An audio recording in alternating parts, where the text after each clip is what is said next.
everybody. Welcome back to the Pick Me podcast, the place where we sneak behind the security guards and the roadies and get backstage to meet face to face with the stars of the film.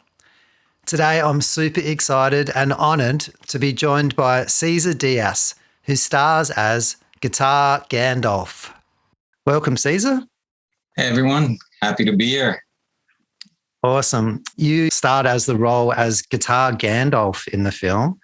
We'll get to the nitty-gritty of that in a minute, but I just want to get into a bit of your background of how you got into acting, first of all. So perhaps if you catch us up from the beginning and let us know your journey into the acting world. Well, I would have to say it started a long time ago, and in school, I was always that guy who wanted to be up there on stage in all those theater productions. And then when it came time for college, I chose to go to med school. But while I was doing that, it was a hands-on clinical sort of knowledge that I was taking on. But at the same time, my passion for acting and even creating was always there. And I, by chance, happened to meet a veteran Bollywood actor who decided to take me under his tutelage. And for about 2 years, I practiced and trained under him. And that's where I'd say my official dive into this industry began, doing all those workshops, learning all those method acting. And it was an interesting role for me to get into because at the time I was already getting into this scientist kind of role on the side where I was working. Then I was studying medicine. I was painting on the side and creating my own little comic book.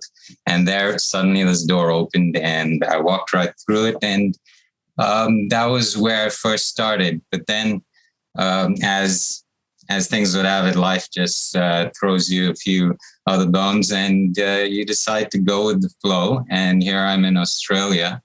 I made that move about 15 years ago. Continued studying out here, and it was only about 3 years ago when I realized that there was a lot of film industry in Australia, an active, thriving industry, and I was just tempted to take that second dive in, and that's what this is about. It's almost like me doing a Cinderella Man at 41, got my headshots and agent, and before I knew it, I was auditioning for your film. So that's a bit about how I got into all of this. Fantastic. That's quite a journey. And I think that's like it's not really reinventing yourself, but perhaps it's realizing something that was always there. And it seems like it's risen to the surface and it's just trying to bust out for you. And absolutely. And the universe has ways of giving you signs when you're not on your right path. And I did struggle a bit in the corporate world, and I was there for about 7 or 8 years trying to make that stipend, make ends meet, and living a good life. But at the same time, I knew there was always something else that I had to chase, something I had left behind. And when I had the opportunity, it was just windows and doors opening up and light at the end of tunnel kind of stuff. So there was a bit of a journey as a person as well, and identifying myself with what I really came here to do. Well, it's quite a courageous decision to sort of that comfortableness, that routine, that steady income, to just leave all of that behind and really go into the unknown. Take those deep down feelings that you think that, maybe you're right, but there's everyone else in your life. And a lot of things in life will tell you, no, get a real job. You can't do that. So, yeah, it's a lot of soul searching and it's a lot of going deep down inside yourself. And it's not really something that you can read in a book or study in a course because it's different for every single person. So it's really your own journey. And I'm so happy for you that it seems like you are fully riding that bull and grabbing it by the horns and just going full steam ahead. So good for you, man. That's absolutely awesome. Thanks, man. You mentioned like a couple of things there, like your painting and your comics and all that. I want to let the audience know that we do have a multi-talented, freakish sort of person here. Like as far as I know from the small time that I've known you, you're an actor, you're a musician, You're a voiceover artist, a writer, a painter, a poet. I forgot about the comic books. So what I really want to know about this, and maybe there's other people out there that struggle with this, is how do you find the balance between all of these different roles? And is there times when one might suffer more than another because you've, haven't done it for a while? And do you have any insights to that? Well, I would say having, stayed in that corporate kind of life for about 7 or 8 years, it gave me the habit of making a things to do list and managing my time and prioritizing tasks. That was something that I thought would help me when I delved into the art and acting world.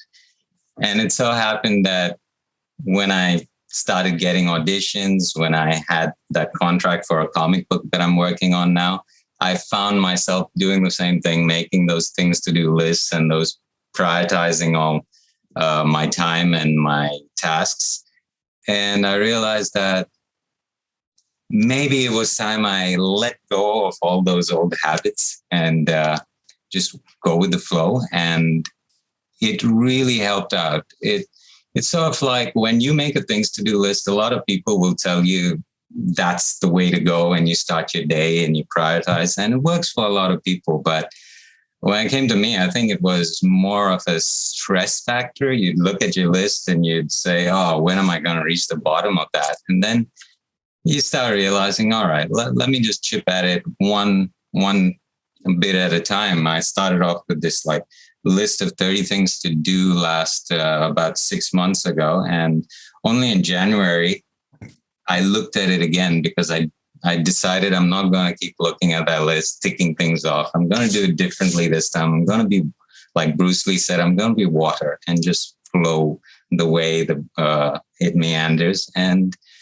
it helped me out for peace of mind. And that helps creativity in a long way, because if you're stressed out and if you're micromanaging all these little things in your head, you don't have the space or the time for creativity. So that's one of those insights I got from the trial and error and trying to get on top of everything, and managing pretty well now without those copious things to do lists and calendars that I have to tick off on. Okay, so getting back to the movie Pick Me, the people that I've shown the film absolutely love your Guitar Gandalf character. So I would like to get a bit of an insight to your approach of how you took on the role. Guitar Gandalf, well, to tell you the truth, as soon as I saw that audition email come out from my agent, I just saw the name of the character, and there were some other roles to get into, but it was the name of the character that attracted me to it from the get-go, Guitar Gandalf. It spoke to me because it aligns with the fact that I love rock. I've got 6 guitars that I name myself and talk to them even. In fact, I recently picked up a new bass guitar. Got to tell you about that one. Nice.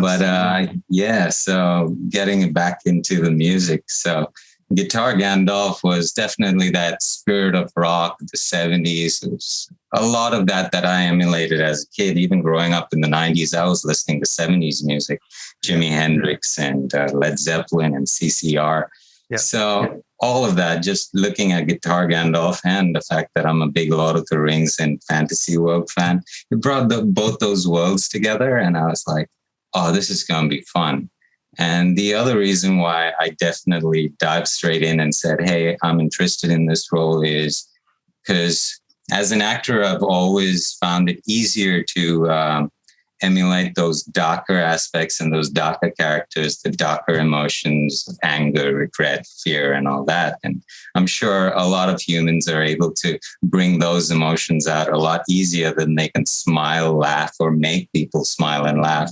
So when I saw the script and it was a comedy, and that too in the lines of those 90s rock and romance comedies, what have you, like Dazed and Confused, and even a bit of Back to the Future where he gets on stage with the guitar. So there are those lines that kind of took me back to those genres as well. And I thought, Well, that's out of my comfort zone. I would definitely like to, what would I say, exercise those muscles in the comedy genre, bring this lighthearted, eccentric character to life. And that's what made me totally magnetized with the Guitar Gandalf character. From the get-go, I was like reading the script and getting all these ideas into my head, like, what is this guy going to be? Who is he? Is he just a spirit of the rock world, or is he literally a ghost, or is he a caretaker of these supernatural guitars? But I'm not going to give away too much in way of spoilers for the movie.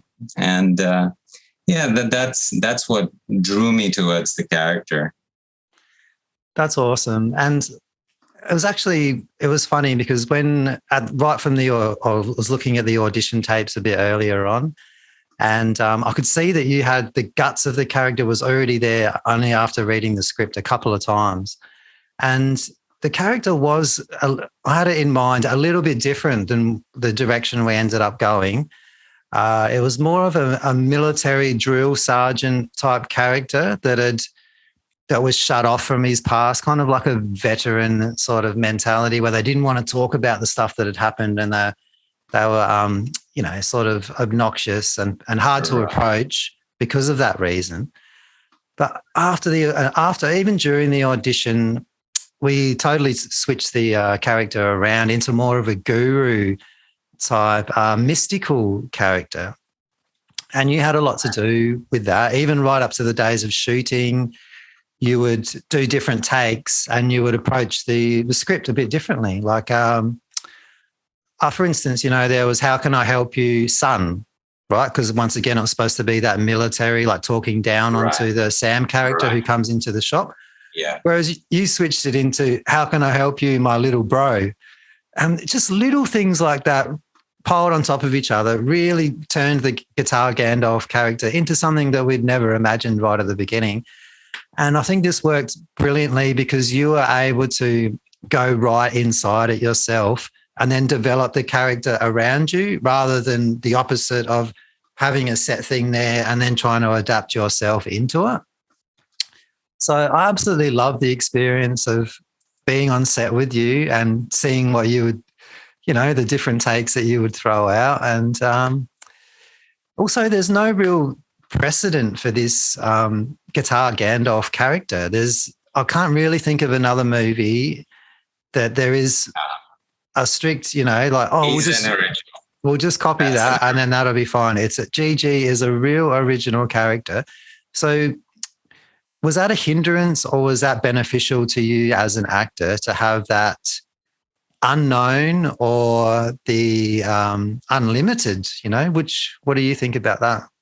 I looked at it as an unlimited opportunity because, working with you, whether on set or even through the auditions when you were breaking down the character for me, I realized that there was leeway. I wasn't bound by any sort of a box that you had put the character in, and that's one of those awesome places that actors love to get into, where they have that flexibility to try different things. Initially, when I had read the character, I was wondering, like, which way do I take this? Is he this mystical character, a voice from the 70s rock genre, or is he this stern kind of person who's keeping all the music and all the guitars in line?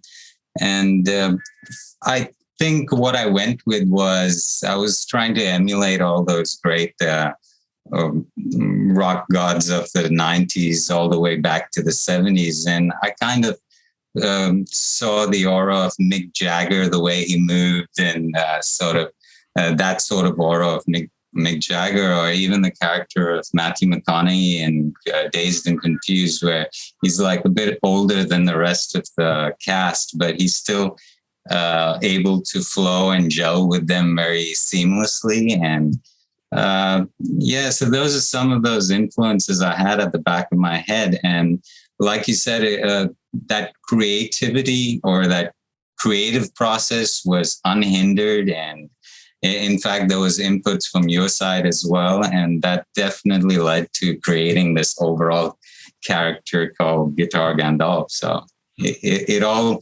worked synergistically to bring this character to life. So good. As I said, the people that have seen the film Gigi is definitely the standout character of the whole thing. And just hearing what you said a little while earlier, just a bulb clicked in the back of my head. Prequel. Maybe we need to make a prequel on who this character is. Oh, I love it. I love it because there is a backstory to Gigi, but like he might have been a drill bit sergeant somewhere back in the day, and through some turn of events, he turns into this character. Oh, I love it. Keep these ideas close. We'll definitely get into developing this. Sure. So we've got a couple of questions from our Discord group. Gone with the Wind asks, what was it like miming to music? That was fun. If I had to play a guitar sequence, it would have been much easier because I'm well versed with guitars. You were miming on the drums. But I was miming on the drums, and you were left-handed, and I was a right-handed kit. Is that right? No, actually, what happened, and I didn't want to tell you on the day of the shoot, is I had a weird foot drop. One of my nerves just stopped working, so I couldn't lift my right foot, and I lost feeling in it. It's all come back now, so there was nothing to worry about. But on the day of that shoot, that's what happened. And coming in, I wanted to ask you if that could be switched because, I thought it would be easier to use my left foot. Otherwise, I'd have to stomp on it with my right foot. But then with you and even Addie helping me out and watching Addie on drums, because I've never sat on a drum kit before, but you could say I've had heaps of experience on air drums, listening to Foo Fighters, Nirvana, and anything with Dave Grohl in it. So that helped me out a bit, and it was fun. And at the end of the day, when I finally saw the footage, I was pleased to see that I didn't look like an absolute goofball. You've just blown me away by saying that that's the first time you've got on the kit, because it looks amazing and you kept time really well. And we were having trouble with the monitor speaker and you could hardly hear what you were doing. So mind blown that was your actual first time with a bung foot. And I'd have to say the way you had brought together that whole set on that day, the big scene on stage, it wasn't Caesar Dice at the time when I walked onto set. Just the extras, you had brought this whole crowd and the energy that they were developing. And even between takes, I'd stand with the drums and just look at the crowd and do that and just try to rev them up. And they were responding to me. So at that moment, I was feeling like a rock star. So you absolutely were. I think that's really awesome advice. And it seems to go along with your outlook of just going with the flow and not being too pig-headed about which direction you might want to go. Okay, we have another question here from High Energy Raver. How did you go about talking to the guitars that weren't there? Right. Well, when it comes to acting, the one thing that most actors get comfortable with is acting with another person. They like to react and respond. And the chemistry you get out of something like that is awesome. But every once in a while, and especially in these days of special effects and green screens, an actor has to really put himself in that moment. It doesn't matter if there's a production crew of 20 people around you. If you're supposed to be a prisoner in a cell, you're supposed to be in that moment and all those 20 people have to disappear. So it was similar to the situation when I'm talking to an inanimate guitar. It does help that I've got 6 guitars that I've named and sometimes talk to myself. But it's that thing that an actor has got to really go deep down inside, get into the moment of the situation and actually be there. So you're not so much as reacting, but you're being in the moment and actually seeing that guitar as a consciousness. And it becomes very easy if you, like me, think everything around you has a consciousness. See, I knew it. You were made for the role, Caesar, and I truly actually do believe that.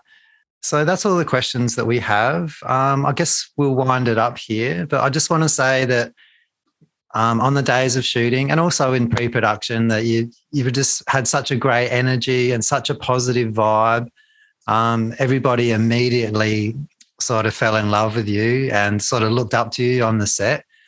And I just want to say a million thanks for being involved in this production. And I can't wait to get it out there and show people the talent that you have. Well, thanks for all the kind words. And I'd like to say too, it was an excellent job done in way of processing the logistics of it all, and even getting everyone together. And then you as a director on set, it was an experience even watching you work, because I just love to see how everything gets done behind scenes and all. And I would say it was a privilege to work with you, and I'd look forward to an opportunity if you had any more of these ideas. Well, yeah, we've got this prequel to write now, so you've stated it on live on the YouTubes. So it's got to be done now. You've put it out. If all of you guys watching this, when you do watch this short film, if you love the short film and you want to see a prequel with Guitar Gandalf, put it down in those comments. Let Matty know. Yeah, man, definitely. I'm feeling it. I'm definitely feeling it. Well, thanks again, Caesar. I look forward to doing that, and I wish you all the best in the near future and beyond.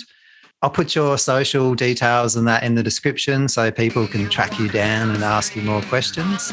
But until then, bye for now and keep on rocking. Sure thing, brother. Yeah, have a good time.